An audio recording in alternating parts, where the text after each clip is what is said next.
하나님은 우리를 사랑하시고 축복하십니다.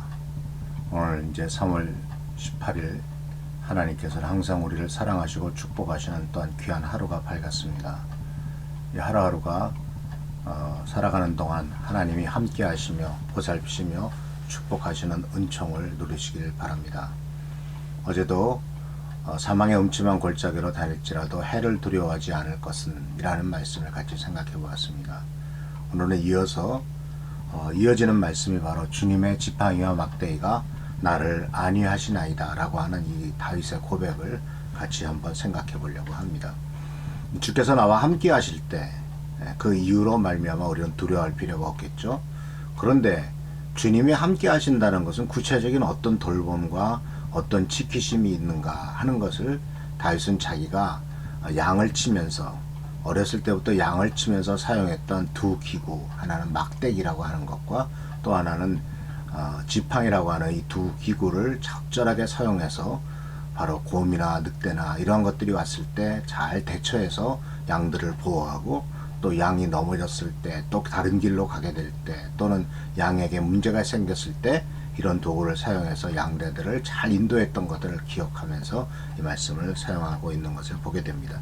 그래서 막대기와 지팡이는 바로 목자가 양들을 잘 양육하고 양들을 돌보는 데 필요한 아주 적절한 도구입니다. 그래서 목자는 막대기는 짧습니다. 그리고 지팡이는 굉장히 길고 끝에 이렇게 휘어져 있죠. 근데 이 막대기를 자유자재로 구성해서 사용해서 양들을 공격하는 어떤 짐승이라도 보호할 수가 있죠. 그리고 막대기 끝에는 이렇게 둥근 나무 또 나무 뿌리 뭉치가 있었기 때문에 그것이 거의 망치 같은 수준의 강력한 힘을 발휘해서 막대기 끝을 붙잡고 그 뭉치가 있는 쪽을 내리치면은 거의 뼈가 부러질 정도로 그렇게 강한 무기가 되고 있는 것을 보게 됩니다. 그래서 이와 같은 막대기, 특별히 막대기로 보호하고 지팡이로 양떼들이 넘어질 때 또 양떼들을 돌보는 것을 보게 됩니다. 근데 바로 옛날에는 지금도 이제 미국에 가면은 목동들이 있죠. 근데 그들은 총을 쏩니다. 막대기를 쓰지 않고 총을 쏘죠. 근데 서부시대 때는 이 총을 막대기라고 불렀다고 합니다. 이건 재밌는 일이죠. 그런데 바로 이와 같이 바로 우리가 골짜기를 통과할 때 삶의 어려움에 직면하게 될 때 하나님께서는 동정하는 마음과 측은하게 여기시는 마음으로만 저 멀리 계시면서 내가 너를 도와줄게 하는 것이 아니라 바로 내 옆에서 마치 양떼 옆에 목자들이 바로 있으면서 막대기와 지팡이를 사용해서 양들을 인도하듯이 하나님께서는 바로 내 곁에 계시면서 막대기와 지팡이로 우리를 안위하시고 보호하신다는 사실을 발견할 수가 있습니다. 그리고 지팡이는요, 끝이 길고 끝이 휘어 있습니다. 그 이유는 바로 뭐냐면은 지팡이를 사용해서 양떼들에게 방향을 가리키기도 하고요, 편안하게 해줍니다. 또 가까이 오는데도 사용하고요, 양이 누웠을 때 일으키기 위해서 또는 골짜기에 빠졌을 때 양의 어깨에 걸어서 이것을 그 다리 밑에 걸어서 끌어올릴 때 이런 때 쓰고 있는 것을 보게 됩니다. 그래서 하나님께서는 막대기와 지팡이라고 하는 이 상징적인 것, 막대기는 원수들을 물리치고 모든 육식 동물로부터 양떼들을 보호할 때 쓰는 것이고, 그러니까 외부로부터 적과 외부로부터의 공격을 보호할 때 쓰는 것이고, 그리고 막대기는 지팡이는 양떼들을 위해서 양떼들을 돌보기 위해서 또한 쓰는 것을 볼 수가 있습니다. 이와 같이 하나님께서는 우리 미랄교회 성도들이 오늘 하루 살아갈 때 외부로부터 들어오는 공격도 막아주시고, 또 우리들 자신이 넘어지거나 자빠지거나 또는 어떤 때 실족하거나 실수할 때 이 지팡이의 끝을 이용해서 우리를 또한 일으키셔서 힘과 용기를 주시는 것을 볼 수가 있습니다. 그런데 하나님께서는 이와 같이 우리와 동행하시면서 우리를 보호하고 인도하시기 위하여 지팡이와 막대기를 사용하십니다. 근데 오늘 말씀을 보면은 이 말씀 속에서 또 다윗이 가르쳐준 말씀에 사망의 음침한 골짜기라고 하는 표현을 썼습니다. 이 사망의 음침한 골짜기라는 표현 속에는 이 골짜기뿐만 아니라 음침하다라는 표현을 썼을 때 이것은 이제 영어 성경에는 shadow입니다. 다시 말하자면 그림자란 얘기죠. The shadow of death, 죽음의 그림자의 골짜기입니다. 이 죽음의 그림자의 골짜기라고 하는 이 음침한 골짜기로 우리나라 말로 번역을 했는데, 근데 우린 여기서 뭘 생각해야 되냐면 죽음의 골짜기로 걸어간 것이 아니라 죽음의 그림자의 골짜기로 걸어갔다라는 사실을 발견할 수가 있습니다. 큰 차이가 있죠. 들어가면 무조건 죽는 죽음의 골짜기냐, 아니면 죽음의 그늘이 져 있는 골짜기냐. 그래서 우리가 성경을 읽을 때 또는 하나님의 말씀을 잘 볼 때마다 좀 생각해야 될 것이 바로 뭐냐면, 이 실체라기보다도 그림자에 우리가 놀랄 때가 더 많다라는 사실이죠.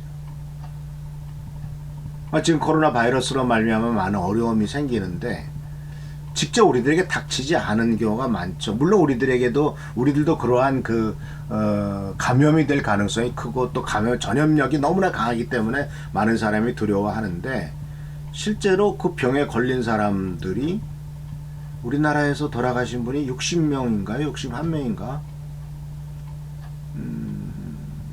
확진자가 8,000명 가까이 되는데 1%가 80명이거든요. 그러니까 일종의 그것도 사실은 죽음의 골짜기라기보다도 죽음의 그림자의 골짜기라고 볼 수 있지 않겠습니까?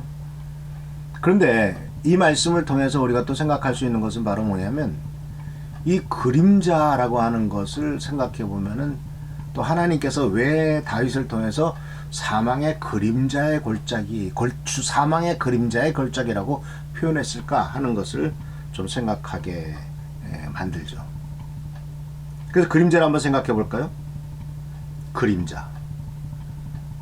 지금 그림자를 지금 이 말씀을 묵상을 녹화하면서 그림자가 비치지 않고 잘 되기 위해서 여기 두 개의 조명을 또 써놨습니다. 만약 한쪽 조명을 끄고 한쪽 조명만 켠다면 이 코 때문에 또는 안경 때문에 한쪽에 그림자가 생기겠죠.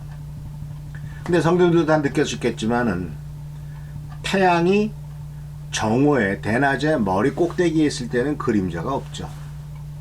근데 해가 비칠 때나 뜰 때나 해가 질 때는 그림자가 굉장히 길게 뻗습니다. 그래서 우리들에게 뭘 가르쳐 주냐면, 그림자는요 항상 실체 모양보다 훨씬 더 크게 보인다는 겁니다.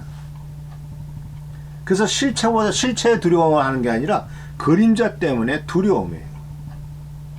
그러니까 코로나 바이러스 때문에 두려운 게 아니라 코로나 바이러스의 그림자 때문에 전 세계가 모든 사람이 다 감염됐대더라, 바로 마스크도 없대더라, 모두 없대더라 하는 그런 모든 것들은 사실 다 두려움이고, 두려움은 항상 문제보다 크게 되는 것이고, 인생은 큰 문제는 사실은 큰 문제가 되는 것은 바로 두려움 때문에 그렇다라는 사실이죠. 이 두려움의 특징이 뭔지 아시죠? 두려움은요, 사람들의 IQ를 30으로 낮춰요. 그러니까 두려움에 확 쌓여들으면 판단력이 없어지는 거예요. 엉뚱한 일을 더 저지릅니다. 그래서 이런 얘기가 있습니다. 두려울 때는 중요한 결정을 내리지 말아라. 공황 상태에서는 절대로 중요한 결정을 내리서는 안 됩니다. 그리고 두 번째로 그림자의 특징이 뭔지 아시죠? 그림자는요, 아무리 커도 우리를 상하게 할 수가 없어요. 그림자에 치워본 사람이 있습니까? 트럭의 그림자가 확 지나간다고 해서 우리가 치워집니까? 아니죠. 트럭의 그림자와 트럭의 실체에는 큰 차이가 있어요. 그래서 우리가 분명히 알아야 될 것은, 그림자란 실체가 없는 형상에 불과하기 때문에 그림자는 우리를 상하게 할 수 없습니다. 그림자는 두렵게 할 수는 있지만은 상처를 줄 수는 없습니다. 그림자는 그림자일 뿐입니다. 그래서 다윗도 분명히 고백합니다. The shadow of death, 죽음의 그림자의 골짜기라고 말하고 있습니다. 근데 참 또 하나 귀한 은혜를, 또한 깨달음을 받을 수 있는 게 바로 뭔지 아십니까? 깊은 골짜기에 들어가면은요, 깊은 골짜기에 들어가면 해가 이렇게 비치게 될 때는 밑은 빛이 하나도 없죠. 저 위에만 빛이 있을 뿐입니다. 그런데 깊이 들어가면 해가 비치지 않는다라고 생각할 수도 있죠. 하나님은 안 계시다. 나 혼자 인생을 걸어가야 된다. 나 혼자 이 어려움을 극복해 나가야 된다라고 말할 수도 있을 것입니다. 그래서 하나님은 보이지도 않고 빛도 보이지 않고 나는 완전히 암흑 속에 있다라고 생각할 수도 있을 것입니다. 그러나 그림자가 비치고 있다는 사실은 어딘가 빛이 있다라는 것을 보여주는 것입니다. 꼭 기억하십시오. 어둠의 삶의 골짜기에서 두려워하기 시작할 때 정반대, 방향을 정반대로 바꾸어 보면은 거기에서는 빛을 보기 시작하고 어두움이 떠나갈 것입니다. 우리가 해를 뒤에다 놓으면은 내 그림자가 내 앞에 길게 비칠 겁니다. 그러나 우리가 돌아서서 태양을 향해서 내가 얼굴을 보게 되면 태양을 향해 서면은 내 그림자는 보이지 않겠죠. 주님을 보시길 바랍니다. 주님을 등지는 순간 내 인생의 많은 그림자들이 내 앞에서 깜깜하게 내 삶에 절망을 가져들 겁니다. 그러나 뒤돌아서 주님을 바라보는 순간 주님은 뭐라고 말씀? 나는 세상의 빛이다 라고 말씀했습니다. 이 빛 가운데 나오라. 이 빛 가운데 사는 사람은 어두운 가운데 걸어다니지 않을 것이다 라고 말씀하셨습니다. 그래서 주님을 바라볼 때, 우리가 예수님을 바라볼 때 우리는 주위에 있는 그림자들을 두려워할 필요가 없죠. 그림자는 사실 실체도 아니고요. 그래서 주님을 바라보면은 우리의 문제들의 그림자는 우리의 뒤로 다 떠나가고 말 것입니다. 세상을 보면 괴로울 겁니다. 코로나 바이러스를 보면 괴롭고, 내 자신을 봐도 괴롭고, 어떤 때는 가족을 봐도 괴롭고, 세상 살이를 보면 다 괴로운 것뿐이죠. 그러나 예수 그리스도를 만나고 예수님을 바라보면 우리 모두는 쉼을 얻을 겁니다. 그렇기 때문에 무엇을 바라보느냐가 매우 중요합니다. 그럼 미랄교회 성도들은 정말 주님만을 바라보시기를 바랍니다. 그림자를 보지 마십시오. 전적으로 우리의 눈을 돌려서 놀라운 주님을 바라보시기를 바랍니다. 놀라운 주를 바라볼 때 그 영광의 빛이 우리들을 감쌀 것이고, 모든 인생의 두려움과 인생의 모든 걱정과 근심들은 순식간에 다 사라져버릴 것입니다. 왜냐하면 주님의 영광과 은혜 가운데서는 이 세상에서 걱정하던 것들, 또는 이 세상에서 가치 있다고 생각했던 것들이 아무것도 아니다라는 것을 순식간에 발견하게 되지 않겠습니까? 삭개오를 생각해 보십시오. 끔찍하게 돈 하던 사람이었습니다.